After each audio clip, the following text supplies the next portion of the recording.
BNP পরিবারের সভাপতি সহ মঞ্চে উপস্থিত সম্মানিত নেতৃবৃন্দ এবং আমার সামনে উপস্থিত বিশেষ করে গুম, খুন, বিভিন্নভাবে নির্যাতিত ব্যক্তি এবং পরিবারের উপস্থিত সদস্যবৃন্দ, আসসালামু আলাইকুম। আজকে আহ, আমরা এমন কতগুলো মানুষ অথবা এমন কতগুলো মানুষের পরিবারের সদস্যদেরকে নিয়ে একটি অনুষ্ঠান করছি, যাদের ত্যাগ, আত্মত্যাগের কারণ হচ্ছে আমাদের এই আজকের মুক্ত বাংলাদেশ। বিগত 16-17 বছর যেই পরিবারগুলো বিভিন্নভাবে আত্মত্যাগ করেছেন, বিভিন্ন সদস্য নির্যাতিত হয়েছেন বা সদস্যদেরকে হারিয়েছেন, এখানে উপস্থিত এমনও ব্যক্তি আছেন যারা নিজেরা পর্যন্ত নির্যাতিত হয়েছেন, গুমের শিকার হয়েছেন। এই মানুষগুলোর আত্মত্যাগের কারণেই কিন্তু আজকের এই মুক্ত বাংলাদেশ, যেখানে কোটি কোটি মানুষ কম বেশি মুক্তভাবে শ্বাস নিতে পারছে। আজকে যেই পরিবারগুলো আপনারা আজকে উপস্থিত হয়েছেন, যাদেরকে আপনারা বিভিন্নভাবে হারিয়েছেন, হারানোর মূল কারণটি কি ছিল?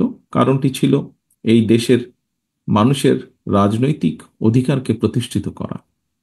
এই দেশের মানুষের রাজনৈতিক অধিকারের পাশাপাশি অর্থনৈতিক অধিকারকেও প্রতিষ্ঠিত করা। সংক্ষেপে বললে মানুষের অধিকারকে প্রতিষ্ঠিত করা, যেটি ছিনিয়ে নেওয়া হয়েছিল।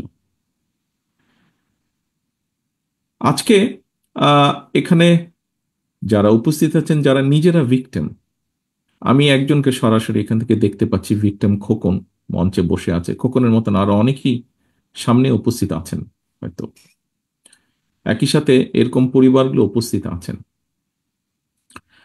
আহ একটি কথা আমি আমার পক্ষ থেকে কখনো বলিনি, আজকে এখানে আমি কথাটি উপস্থাপন করতে চাচ্ছি। যারা এখানে গুমের শিকার হয়েছিলেন, ব্যক্তি বা পরিবারের সদস্য যারা আছেন, আহ আপনাদের সাথে সবসময় আমি একত্ব প্রকাশ করি, কারণ আমি কিন্তু আপনাদেরই, আমি এবং আমার ভাই, যে ছোট ভাইটিকে আমি হারিয়েছি, আমরা উভয় ভাই কিন্তু আপনাদেরই অংশ, যারা গুম হয়েছেন, গুমের নির্যাতিত হয়েছেন, গুমের শিকার হয়েছেন। কিছুদিন আগে আমি হুম্মম কাদেরের সাথে কথা বলছিলাম, ও এসেছিল আমার সাথে একটি বিষয় আলাপ করার জন্য। আমরা কয়েকদিন আগে দেখেছি যে আহ, আয়নাঘর নামক যেই জায়গাটি তৈরি করা হয়েছিল, সেই জায়গাটাতে বর্তমান অন্তর্বর্তীকালীন সরকার প্রধান সহ অন্যরা গিয়েছিল, সেখানে হুম্মাম কাদেরও ছিল। সেখান থেকে আসার পরে হুম্মাম আমাকে কিছু বিষয় বলছিল। তখন হুম্মাম আমাকে বলল যে, ভাইয়া, আপনাকে যেই ঘরে রাখা হয়েছিল, আমাকেও সেই একই ঘরে রাখা হয়েছিল। এখানে অনেকেই আমরা আছি যারা আমরা আয়না ঘর থেকে ঘুরে এসেছি। অনেকেই আমরা আছি যারা আমরা আয়না ঘরে অত্যাচারিত হয়েছি। এখানে অনেকেই আছেন যাদের স্বজনেরা আয়না ঘরে গিয়েছেন, আয়না ঘরে অত্যাচারিত হয়েছেন। কেউ হয়তো ফিরে এসেছেন, কেউ হয়তো ফিরে আসেননি। একজন রাজনৈতিক কর্মী হিসাবে, একটি রাজনৈতিক দলের সদস্য হিসাবে,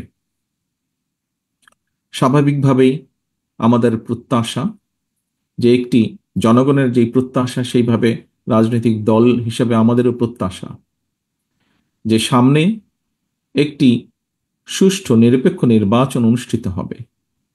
নিরপেক্ষ নির্বাচনের মাধ্যমে বাংলাদেশের জনগণ তাদের সরকারকে বা কারা সরকার গঠন করবে সেই সিদ্ধান্ত তারা দেবেন বাংলাদেশের জনগণ।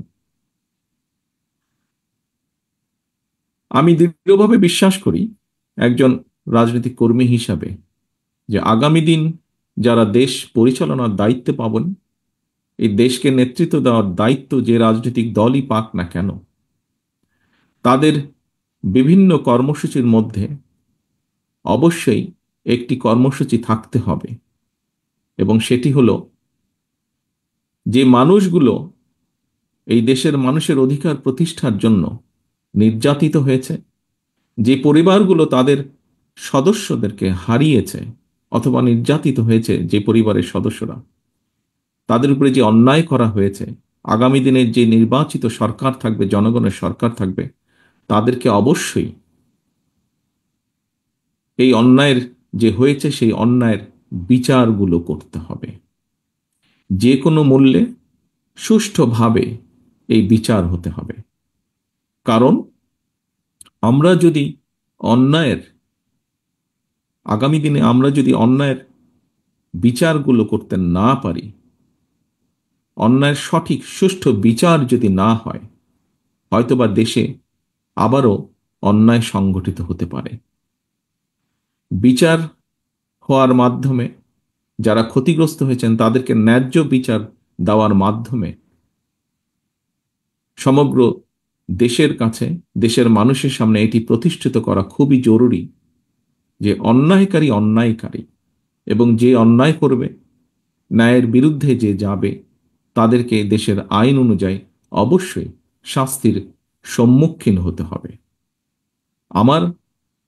আমাদের দলের অবস্থান থেকে আমরা পরিষ্কারভাবে এটি বলতে পারি যে বিএনপি বাংলাদেশ জাতীয়তাবাদী দল, তাকে যদি বাংলাদেশের মানুষ আগামী দিনে সুযোগ দেয় দেশ পরিচালনার, তাহলে অবশ্যই বিএনপির যেরকম রাজনৈতিক কর্মসূচিগুলো আছে, সেই কর্মসূচিগুলোর পাশাপাশি অবশ্যই আমাদের সর্বোচ্চ চেষ্টা থাকবে যে বিগত স্বৈরাচার বিরোধী আন্দোলনে যারা ক্ষতিগ্রস্ত হয়েছেন, বিভিন্নভাবে নির্যাতিত হয়েছেন, একই সাথে জুলাই আগস্ট মাসে যারা ক্ষতিগ্রস্ত হয়েছেন, নির্যাতিত হয়েছেন, যারা শহীদ হয়েছেন, সেই বিভিন্নভাবে যাদেরকে হত্যা করা হয়েছে, সেই হত্যাগুলোরও বিচার অবশ্যই ইনশাল্লাহ আমরা করব।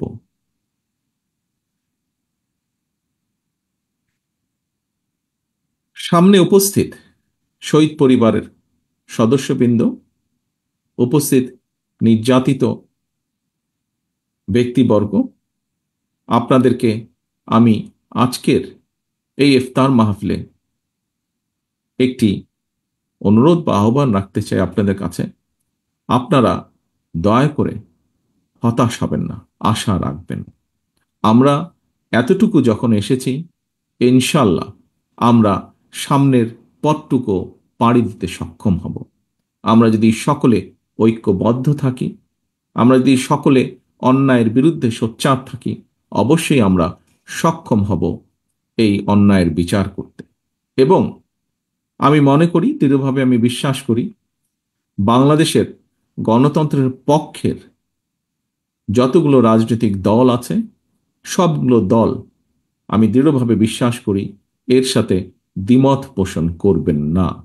সকলে নিশ্চয়ই এই যেই কয়েকটি বেসিক ব্যাপার আছে বাংলাদেশের: গণতন্ত্র, গণতন্ত্র রক্ষা, মানুষের বাক ব্যক্তি স্বাধীনতা, এবং নির্যাতিত ব্যক্তিবর্গের প্রতি ন্যায় বিচার করা, এরকম যে বিষয়গুলো আছে, আমরা সকল গণতন্ত্রের পক্ষের সকল রাজনৈতিক দলগুলো আমরা নিশ্চয়ই এই ব্যাপারে ঐক্যবদ্ধ থাকব। এই ব্যাপারে নিশ্চয়ই আমাদের মধ্যে কোনো দ্বিমত থাকবে না। পরিশেষে আমি আবারও গুম খুনের শিকার নির্যাতিত ব্যক্তিবর্গ এবং যে পরিবারগুলো আছেন, পরিবারের সদস্যরা আছেন, তাদের সকলকে আন্তরিকভাবে শুভেচ্ছা জানাচ্ছি আজকে এখানে উপস্থিত হওয়ার জন্য। যারা নির্যাতিত হয়ে অসুস্থ আছেন, তাদেরকে বিভিন্নভাবে ক্ষতিগ্রস্ত হয়েছেন, তাদেরকে আল্লাহ যেন দ্রুত সুস্থতা দেন, এবং একই সাথে যাদেরকে আমরা হারিয়েছি, তাদেরকে যাতে আল্লাহ বেহেশতে নসিব করেন। আজকের এই ইফতার মাহফিলে আমরা আল্লাহর কাছে সেই দোয়াই চাইব। সামগ্রিকভাবে আল্লাহর কাছে আমরা সেই রহমতই চাইব, যে মানুষগুলোকে আমরা হারিয়েছি, যে মানুষগুলো বাংলাদেশের মানুষের অধিকার প্রতিষ্ঠার জন্য নির্যাতিত হয়েছেন, তারা যে আকাঙ্ক্ষা নিয়ে, যেই প্রত্যাশা নিয়ে দেশের জন্য, দেশের মানুষের জন্য যুদ্ধ করেছেন, আন্দোলন সংগ্রাম করেছেন, তাদের সেই প্রত্যাশা যাতে আমরা যারা আছি সকলে মিলে আমরা যেন তাদের সেই প্রত্যাশাগুলো পূরণ করতে পারি, সেই রহমত যেন আল্লাহ আমাদেরকে দেন। আমি পরিশেষে বিএনপি পরিবার পরিবারকে আন্তরিকভাবে ধন্যবাদ জানাতে চাই।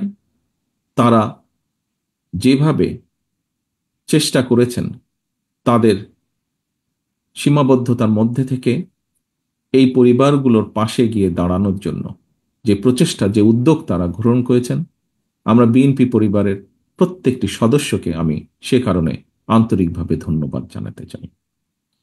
সকলে সুস্থ থাকবেন, সকলে ভালো থাকবেন। আসুন আমরা মনের মধ্যে আমরা দৃঢ়ভাবে ধারণ করি, প্রত্যাশা রাখি, ইনশাল্লাহ যে প্রত্যাশিত বাংলাদেশ আমরা গড়তে চাইছি আগামী দিনে, যেন আমরা সেই প্রত্যাশিত বাংলাদেশকে গড়ে তুলতে সক্ষম হই। সেই শপথ রেখে, সেই প্রত্যাশা রেখে আমার বক্তব্য আমি শেষ করছি। আল্লাহ হাফেজ। বাংলাদেশ জিন্দাবাদ। বাংলাদেশ জাতীয়তাবাদী দল জিন্দাবাদ। আসসালামু আলাইকুম।